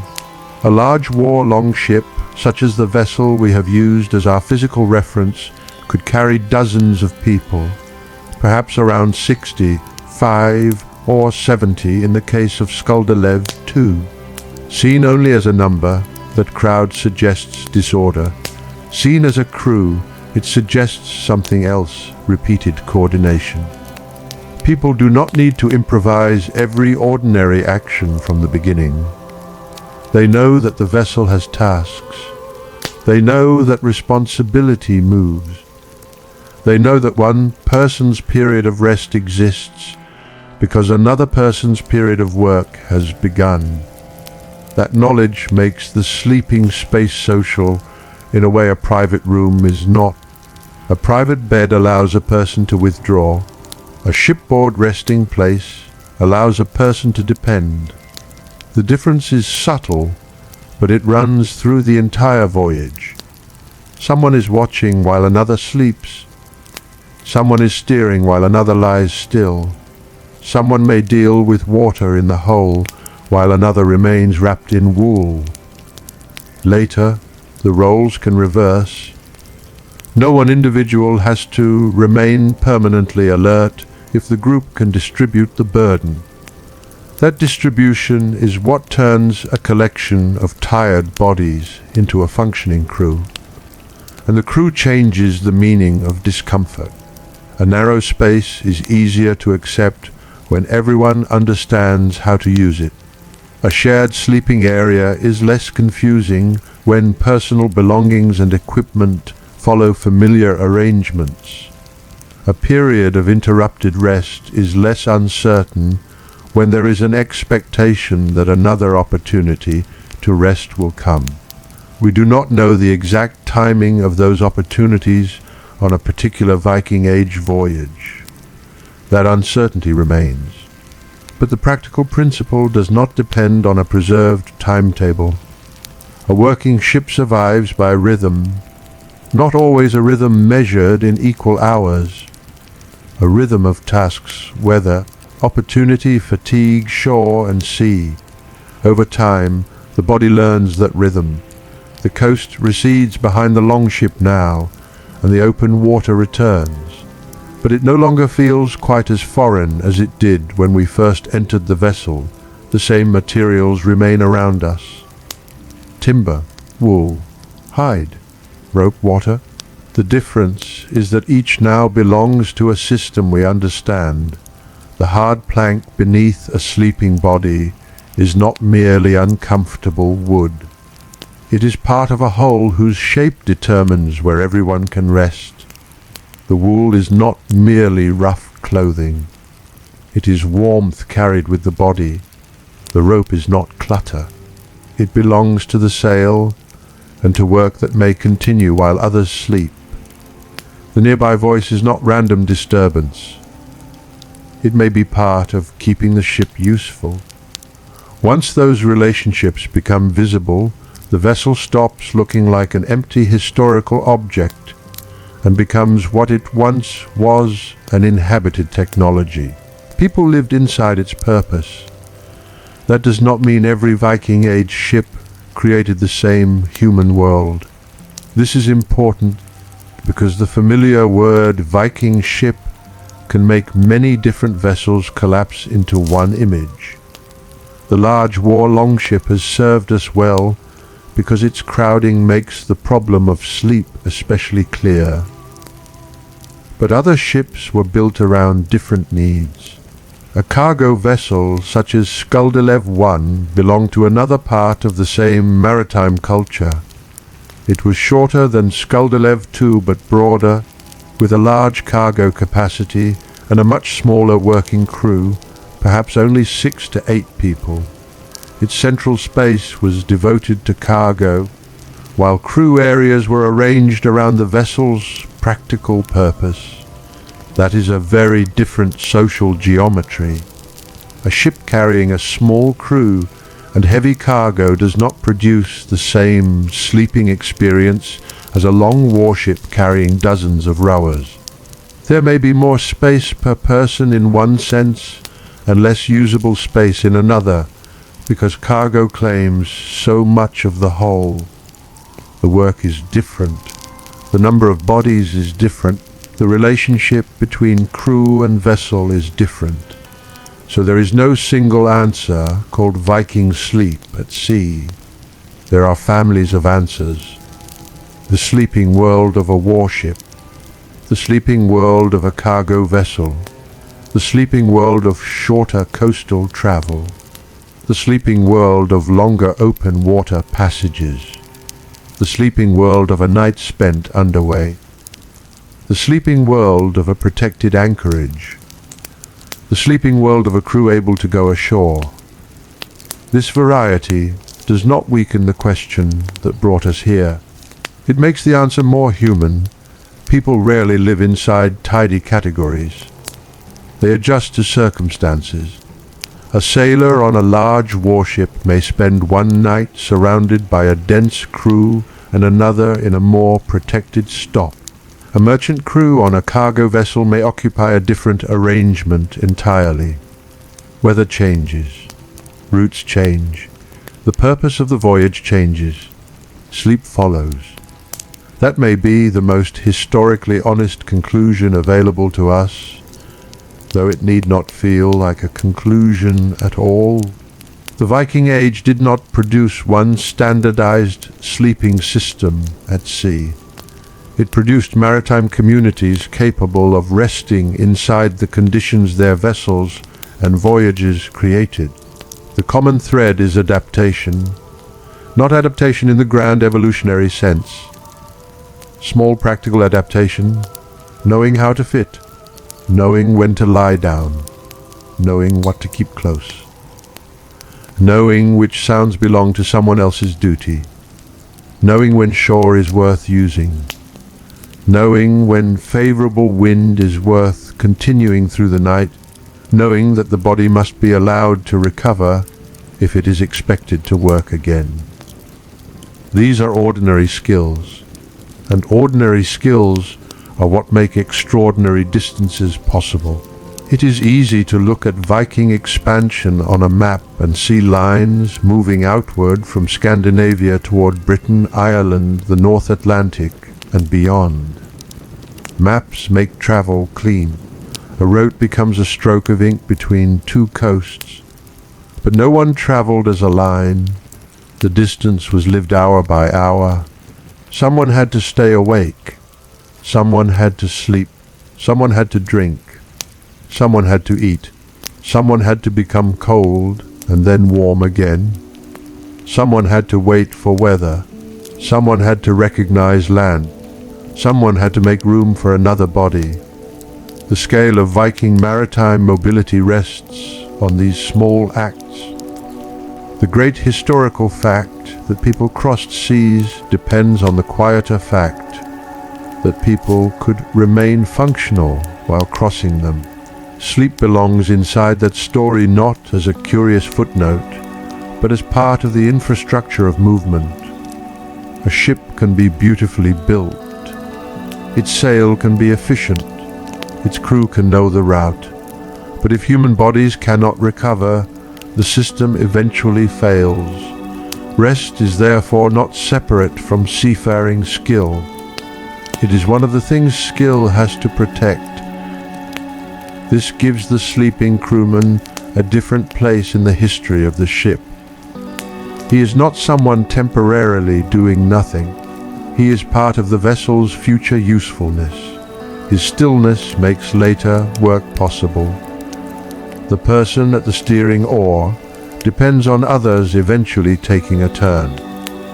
The person watching the water depends on the fact that he too will later be allowed to stop watching. The person lying between timbers is participating in the voyage through recovery.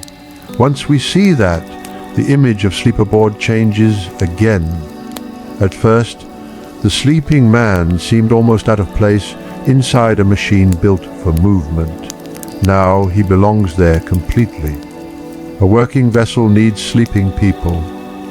Not all at once. Not according to a pattern we can reconstruct exactly, but enough of them at enough moments for the human system to continue. The ship itself teaches this lesson without words. Every useful space is shared between present and future need. An oar is idle until rowing is required again. A sail is adjusted because the wind has changed. Water is carried because thirst will come later. Food is stored because hunger is predictable. A crewman sleeps because fatigue is predictable too.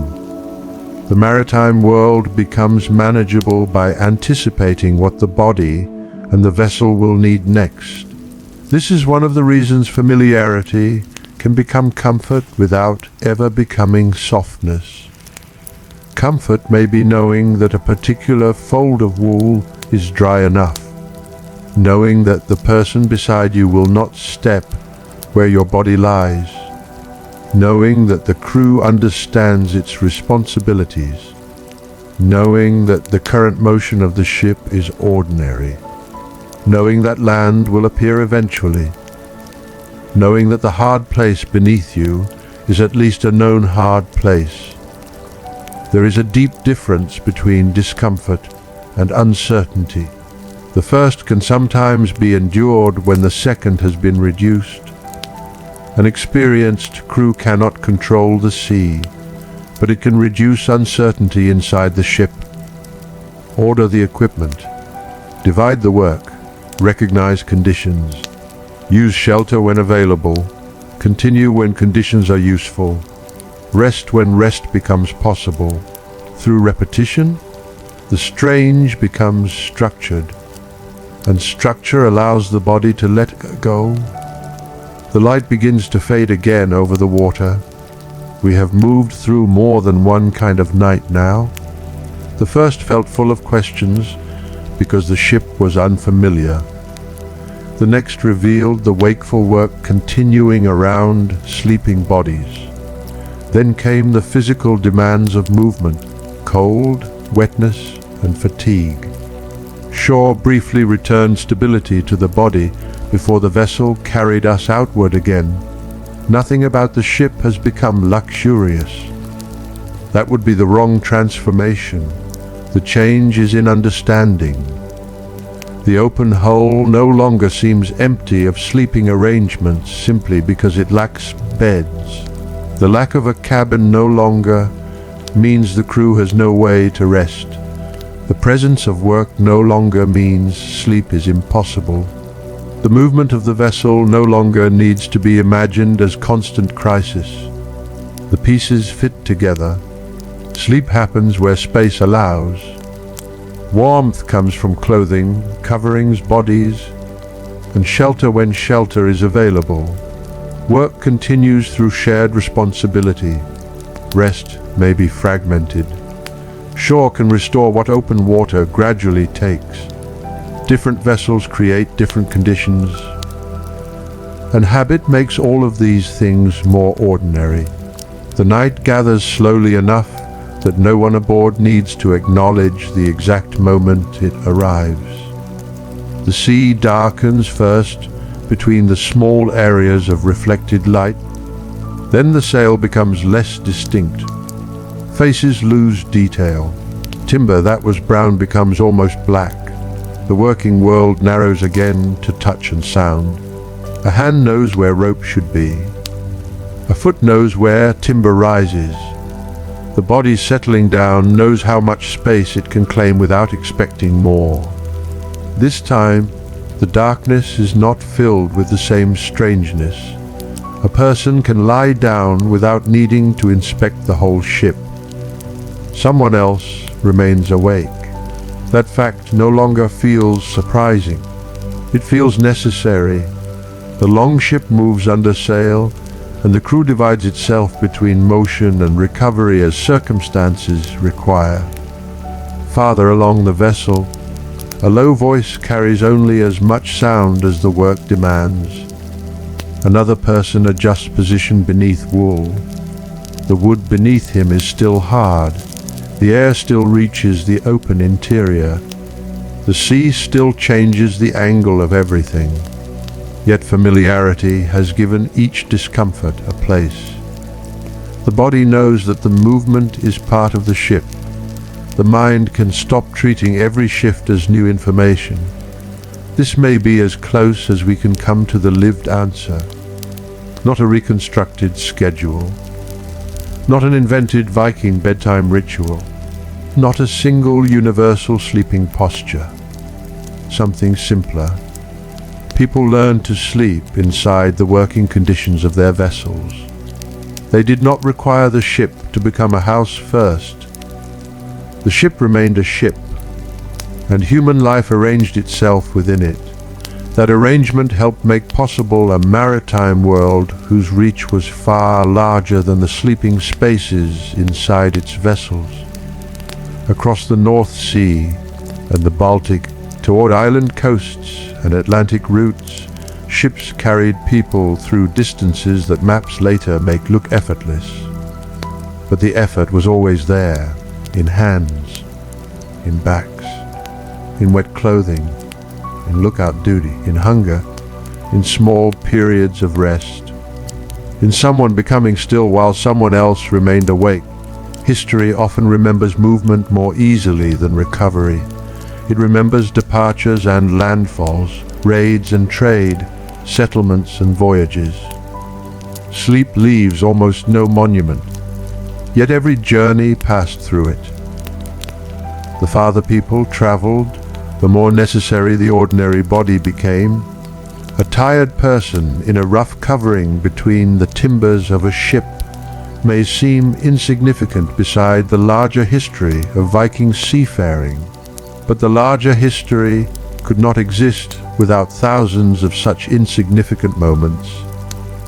Bodies recovering enough to continue, crews repeating what worked.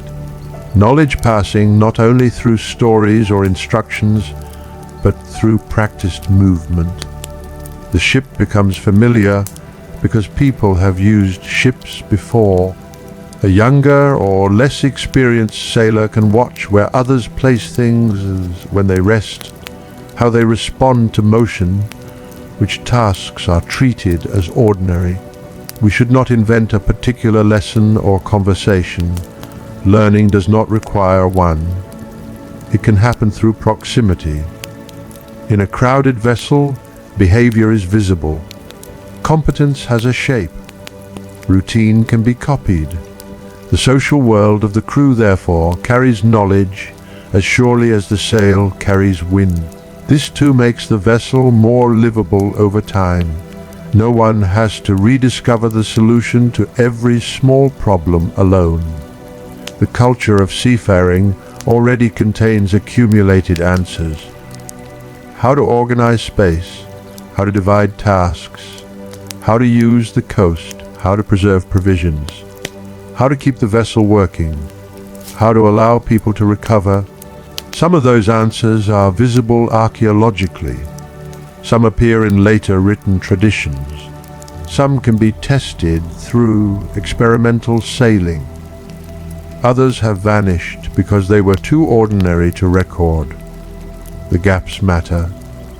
They remind us not to mistake a convincing reconstruction for a perfect recovery of the past. There are nights we cannot know, individual discomforts we cannot measure, private habits that left no trace. A person may have preferred one position over another. Another may have slept badly even after years at sea. Someone may have found the sound of water calming. Someone else may not have. Those possibilities belong to human variation, but the evidence does not let us assign them to real people. So the final space we leave inside the ship is an honest one. Not every human experience needs to be filled with narration. Some of it can remain dark. The vessel continues without our knowing every thought inside it. The sail holds enough wind. The hull moves steadily. A few people remain attentive. Others are lying down. The line between working and sleeping life is as narrow as it has always been, but it no longer feels contradictory. Both belong to the same journey. The person at rest is not outside history. The person awake is not separate from rest. Each is carrying a different portion of the same night, and eventually their places may change. The one who has been watching may lower himself into whatever space is available. Another may rise. A covering changes hands or is rearranged. A place between timbers becomes occupied again. The exact sequence is lost to us. The rhythm is enough. Out beyond the side of the vessel, the water keeps moving whether anyone watches it or not. Land may be somewhere beyond the darkness. Another haven may come later. Another stretch of open sea may follow. Food will be needed again. Water will be needed again. Clothing will become damp and dry in turn. Work will return. Sleep will return. Nothing in the night suggests a final ending because the people aboard would not experience one. This is simply one passage inside a much longer maritime life. The ship does not know that centuries will later gather around it. It does not know that archaeologists will measure surviving timbers, that a reconstruction will cross open water again, or that people in another age will wonder how anyone could have slept aboard. For now it carries only its own present. Wood underweight, wind in sail, human beings sharing a narrow moving space. One of them is asleep, not perfectly, not privately, not in stillness, but enough. Nearby, someone remains awake. The sail stays full, the dark water passes along the hull, and the longship goes on.